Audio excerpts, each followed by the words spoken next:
Bonjour à tous et bienvenue à Catch Club. On se retrouve pour le résultat de Raw du 16 septembre 2024 et hier soir la guerre a continué entre le Judgment Day et les Terror Twins. Hier soir on avait également CM Punk qui avait des choses à nous dire et enfin on a eu Bron Breakker qui a envoyé un petit message à Jey Uso. Donc c'est parti, on démarre avec CM Punk qui fait son entrée et directement il nous dit qu'il y a beaucoup de personnes qui se demandent combien de matchs il lui reste dans son vieux corps. Et là, CM Punk nous dit que certains vont être déçus et d'autres vont être ravis, mais la réponse c'est qu'il lui reste beaucoup plus de matchs qu'on ne le pense. Puis CM Punk nous rappelle que quand il était revenu à la WWE, il avait précisé qu'il n'était pas de retour pour se faire des amis, mais il ne pensait pas non plus qu'il allait se faire un ennemi mortel. Mais au final, c'est ce qui est arrivé, et dorénavant, la seule solution pour mettre fin à tout ça, c'est le Hell in a Cell match. Et Punk nous dit que cette histoire aurait déjà dû prendre fin plusieurs fois, notamment il y a 2 semaines, quand McIntyre l'a à nouveau attaqué, mais le problème, c'est que CM Punk est trop têtu, et l'autre problème, c'est que McIntyre n'a pas fini le travail, et donc dorénavant, les choses ont totalement changé. Puis Punk nous dit que les fans se demandent peut-être combien de Hell in a Cell match il lui reste en lui, et là Punk nous dit que la réponse honnête, c'est 0. Il n'est plus vraiment capable de faire un Hell in a Cell match, et en plus à côté de ça, sa femme et sa sœur lui ont demandé de ne pas faire le match, mais il va nous expliquer pourquoi il va faire le match. CM Punk nous rappelle que lors d'un épisode précédent, il avait prévenu McIntyre que s'il le pousse un petit peu trop, alors le diable va se montrer, et là CM Punk nous dit que c'est bon, le diable est présent, et le diable dans son cœur lui dit que la seule solution de régler tout ça, c'est un Hell in a Cell match. Et derrière, CM Punk ajoute qu'il ne peut pas nous promettre qu'il ne va pas tuer McIntyre dans le Hell in a Cell match, car il ne veut pas faire des promesses qu'il n'est pas sûr de pouvoir tenir à 100%. CM Punk termine en disant qu'il va faire saigner McIntyre et qu'il est prêt à mourir s'il le faut. Il a eu une très belle carrière, et si jamais c'est son dernier match, alors ce n'est pas grave qu'il en soit ainsi. Punk nous dit qu'à Bad Blood, il est prêt à ce que ce soit la fin de CM Punk, et donc si McIntyre est prêt à ce que ce soit potentiellement la fin de McIntyre, il lui donne rendez-vous à Hell in a Cell. Alors personnellement j'ai trouvé que c'était l'une des meilleures promos de CM Punk depuis qu'il est de retour à la WWE, car il a utilisé un ton différent, il était un petit peu plus calme, un petit peu plus posé, beaucoup plus sérieux que d'habitude, et du coup naturellement on était beaucoup plus à fond dans sa promo, donc j'ai vraiment apprécié le CM Punk que j'ai vu hier soir, car honnêtement, et je l'ai déjà expliqué un petit peu ces derniers mois, mais je trouve que malheureusement, depuis son dernier retour à la WWE, CM Punk a un petit peu perdu ce côté spécial qu'il avait réussi à maintenir pendant des années, il a un petit peu perdu ce côté rebelle, ce côté un petit peu fou, mais hier soir on a vu un autre CM Punk qui m'a vraiment plu. Puis on enchaîne avec une petite interview de Sheamus qui explique qu'il est très énervé contre Pete Dunne. Il lui en veut parce que Pete Dunne lui a coûté une opportunité au titre intercontinental, et c'est le seul titre qui manque à Sheamus, et donc directement derrière, on enchaîne avec Sheamus contre Pete Dunne, un bon match d'environ 10 minutes, et vers la fin vous avez Pete Dunne qui tente d'utiliser le Chile Lag contre Sheamus, mais là Sheamus le contre, et l'arbitre va se débarrasser de l'arme, mais pendant ce temps, pendant que du coup l'arbitre est occupé, Pete Dunne sort une batte de cricket et il frappe Sheamus avec. Et derrière, il enchaîne avec un big boot pour la victoire. Donc hier soir, Pete Dunne a battu Sheamus, c'est une belle victoire. Maintenant, bien entendu, il a triché un petit peu, mais l'arbitre n'a rien vu. Puis on passe en coulisses et on retrouve les Terror Twins qui sont rejoints par Jey Uso. Et là, Jey Uso dit à Damian Priest qu'il sait très bien que Priest ne va pas le demander, mais au cas où, Jey Uso va surveiller le main event ce soir, car pour rappel, on aura Damian Priest contre Dom Dom lors du main event. Et derrière, vous avez les 3 catcheurs et catcheuses qui sont rejoints par Xavier Woods. Xavier Woods qui a une opportunité au titre par équipe ce soir avec Kofi contre Judgment Day. Et là, il demande aux Terror Twins de ne pas intervenir, car Xavier Woods et Kofi Kingston souhaitent s'occuper de Judgment Day tout seuls comme des grands. Et Damian Priest répond qu'il n'y a pas de souci, il respecte totalement ça, mais au passage, il demande tout de même à Xavier Woods de botter les fesses de Finn Balor et JD McDonough et leur prendre les titres. Puis dans un autre coin des coulisses, on retrouve The Miz avec Braun Strowman, Strowman qui va affronter Bronson Reed un peu plus tard. Et là, vous avez The Miz qui demande à Strowman qu'est-ce qu'il voulait dire la semaine dernière quand il a dit que The Miz ne pouvait pas affronter, ne pouvait pas s'occuper de Bronson Reed. Et là, Strowman explique qu'il ne voulait pas heurter The Miz, il ne voulait pas le vexer. The Miz est un grand catcheur qui a été champion du monde et qui a main eventé à WrestleMania. Mais Braun Strowman ne pense pas que The Miz peut s'occuper de Bronson Reed, car contre Bronson Reed, il faut un monstre. Et là, The Miz répond « Oui, tu as raison, et malheureusement, je ne suis pas un monstre. » Mais clairement, encore une fois, cette semaine, on pouvait voir un Miz qui n'était pas très content, qui était frustré, et j'ai vraiment l'impression qu'il va se passer des choses par rapport à The Miz. On en parlera un peu plus tard dans la vidéo. Puis derrière, on a Natalya accompagnée par Zelina Vega et Lyra Valkyria qui a battu Zoey Stark accompagnée par le Pure Fusion Collective. Alors comme je l'ai dit la semaine dernière, Natalya est de retour, c'est super. Mais si c'est pour enchaîner des petits matchs qui ne veulent rien dire, et pour au final que Natalya stagne à nouveau comme elle l'a fait ces dernières années, franchement ce serait très dommage. Et là c'est exactement ce qu'on a eu hier soir, un match qui sert pas à grand chose et qui a pas fait avancer grand chose malheureusement. Puis on passe en coulisses pour une interview de Rhea Ripley, mais là rapidement Mami est interrompue par Finn Balor et à la base, on pense que Finn Balor veut être plutôt gentil, mais rapidement, il explique que Rhea Ripley est aussi mauvaise que Damian Priest, et il explique également que tout ce qui se passe à l'heure actuelle c'est à cause de Rhea Ripley, car à la base Judgment Day était une famille, mais Mami a tout gâché, car elle ne pensait qu'à sa gueule. Et en plus, Finn Balor précise qu'il devrait être champion du monde, mais la seule raison pour laquelle il n'est pas champion du monde à l'heure actuelle, c'est à cause de Mami et à cause de Damian Priest. Et vraiment pour piquer encore un petit peu, Finn Balor ajoute que c'est lui qui a conseillé à Dum Dum de se mettre avec Liv Morgan et de lâcher Mami. Donc là, clairement, Mami n'est pas contente, mais vous avez Jey Uso qui débarque et il demande s'il y a un problème. Mais là, Finn Balor répond qu'il n'y a pas de problème et surtout, il conseille à Jey Uso de plutôt se concentrer sur le titre intercontinental.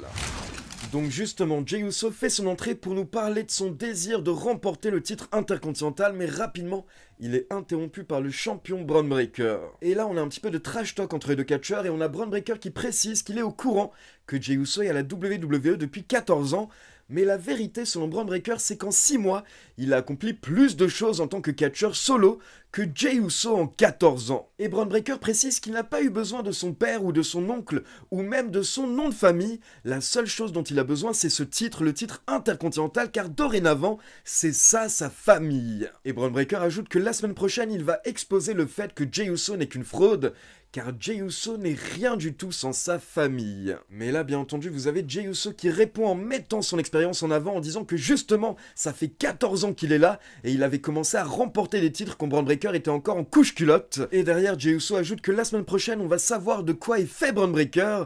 Ça va être court mais intense, comme la carrière de NFL de Bron Breakker. Donc là, vous avez Jey Uso qui se fout de la gueule littéralement de Bron Breakker. Et là, Bron Breakker n'apprécie pas, il fait comme s'il allait se tourner, mais d'un coup, il frappe Jey Uso. Et là, il commence à prendre son élan pour porter un spear à Jey Uso, mais au dernier moment, c'est Jey Uso qui le contre, et c'est Jey Uso qui porte un spear à Bron Breakker. Et les commentateurs ont vraiment insisté sur le fait que c'était la première fois que Bron Breakker s'est pris un spear.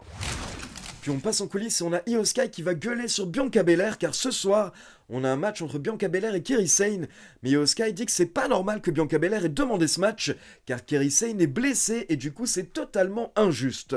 Mais là, vous avez Bianca Belair qui répond et elle explique qu'elle n'a rien demandé, elle n'a pas demandé de match, ce sont les bookers qui ont booké ce match. Et Bianca Belair est une employée, donc bien entendu, elle n'a pas refusé le match, elle a accepté. Mais là, Bianca Belair ajoute que si Kairi Sane n'est pas à 100%, alors pourquoi est-ce que Io Sky ne prendrait pas sa place? Et Io Sky accepte. Puis on enchaîne avec les champions par équipe Finn Balor et JD McDonough qui effectuent hier soir leur première défense de titre après plus de 2 mois en tant que champion contre les Challengers, les New Day, et bien entendu au bout de quelques minutes, vous avez le reste de Judgment Day, donc Dum Dum, Carlito et Liv Morgan qui sont venus aux abords du ring pour distraire le New Day. Mais là vous avez la LWO qui est venue pour s'occuper de Judgment Day au bord du ring, et pendant ce temps vous avez Kofi Kingston qui est monté sur les cordes et qui a sauté sur tout le monde à l'extérieur du ring, et en même temps vous avez Xavier Woods qui est monté sur les cordes et qui a effectué sa descente du coup dans le ring sur JD McDonough.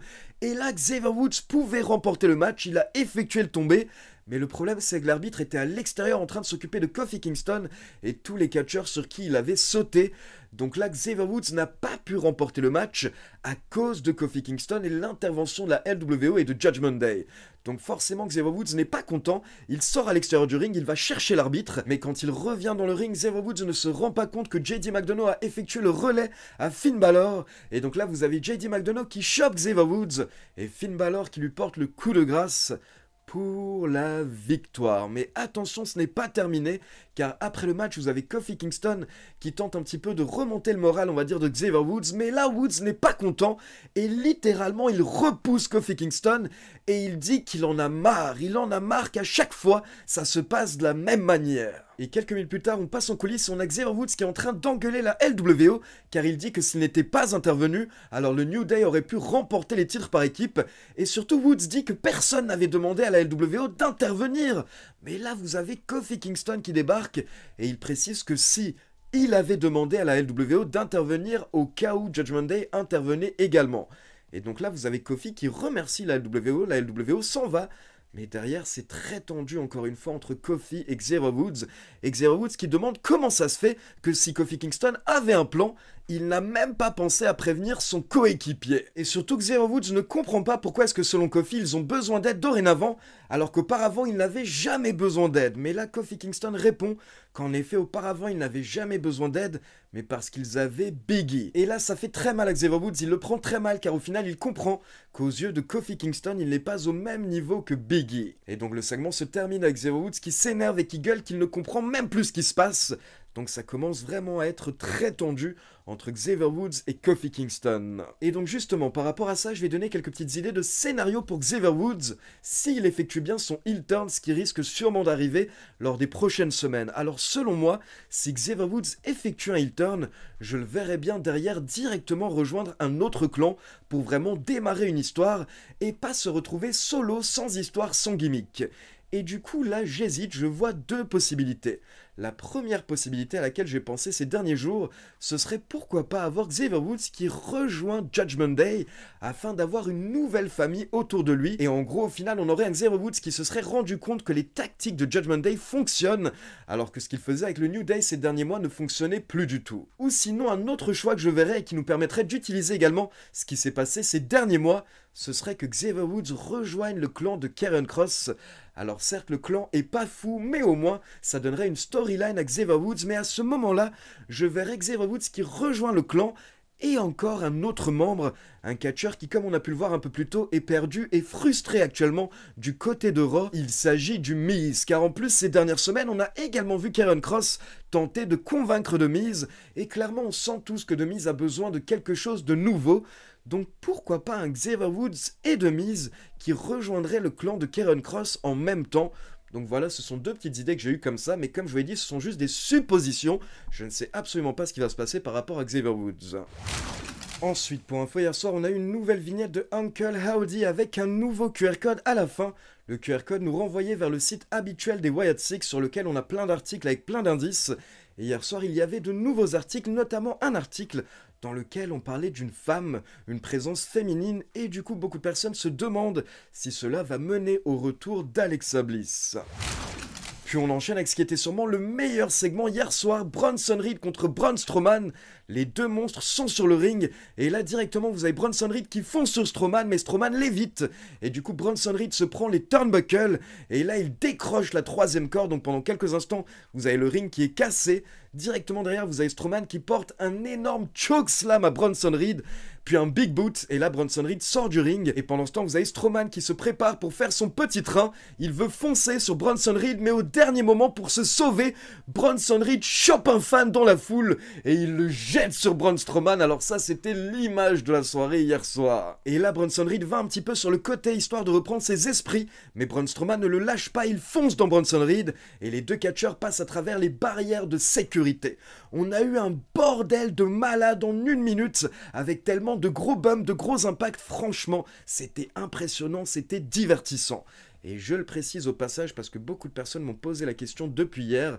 Bien entendu, c'était pas un vrai fan que Bronson Reed a jeté, ça aurait été totalement illégal de faire ça. C'était un catcheur indépendant qui était là dans la foule et tout était prévu. Je le rappelle, mesdames et messieurs, que c'est du catch et tout est scénarisé. Et donc le segment était déjà bien, mais ça a continué car les officiels ont tenté de les séparer, mais les deux catcheurs ont repris leur bagarre, ils ont continué à se battre au niveau des coulisses. Et là, à un moment, vous avez Bronson Reed qui a sauté sur Strowman et qui l'a fait passer à travers une table. Puis la bagarre a encore continué et derrière, c'est Strowman qui a fait passer Bronson Reed à travers un mur. Alors franchement, certains vont dire que c'est peut-être trop simple ou je ne sais quoi, mais moi, ça me va parfaitement. Mettez-nous ces deux monstres qui se pètent la gueule pendant quelques minutes comme ça lors des prochaines semaines et moi je suis diverti. Et pour le moment le très bon push de Bronson Reed continue.